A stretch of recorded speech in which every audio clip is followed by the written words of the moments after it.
Le bâtiment Océanis, donc, que vous avez sous les yeux, dans lequel nous avons installé notre siège, représente la vitrine de notre savoir-faire. Vous avez sous les yeux un bâtiment terminé, juste à côté un bâtiment en cours de finition, et ensuite un bâtiment en cours de montage. C'est assez exceptionnel d'avoir ces trois étapes, permettant de mesurer justement les différentes phases du procédé constructif.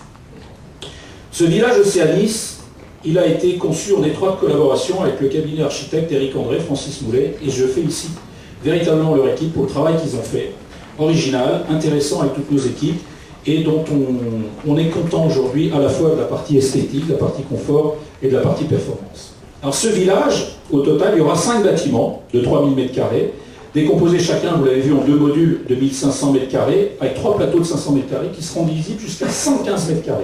Donc, quand on parlait de modularité tout à l'heure, c'est important. Et alors, les caractéristiques principales de ce bâtiment, en 4 petits points, sa conception.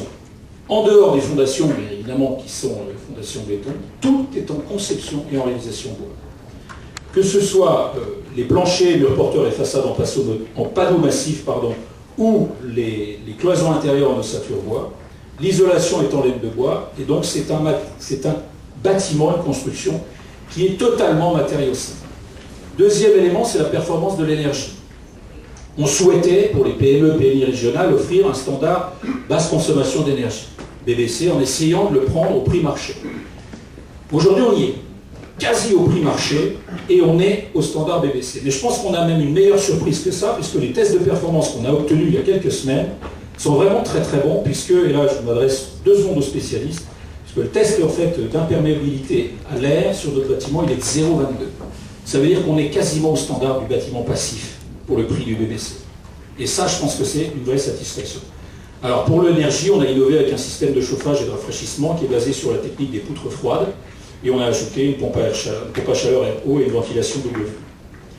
Troisième enjeu, c'est l'industrialisation. Quand vous vous promènerez le long des bâtiments pour voir effectivement comment il est conçu et composé, vous verrez que le temps de montage, enfin non, je vous le dis, mais le temps de montage pour un niveau complet, lorsque ça arrive en camion avec nos équipes, c'est 1 semaine.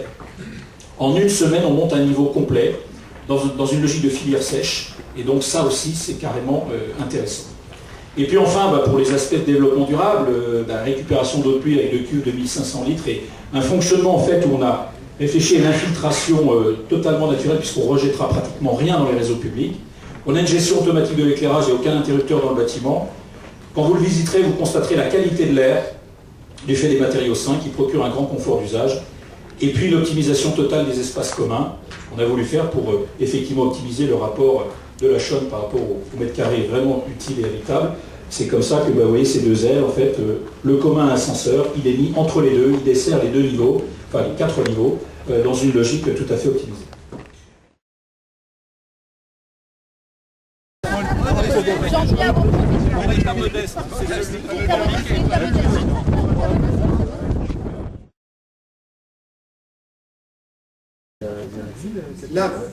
La régulation de la température du bâtiment se fait par le biais des poutres froides. Ce sont les gros éléments que vous avez là.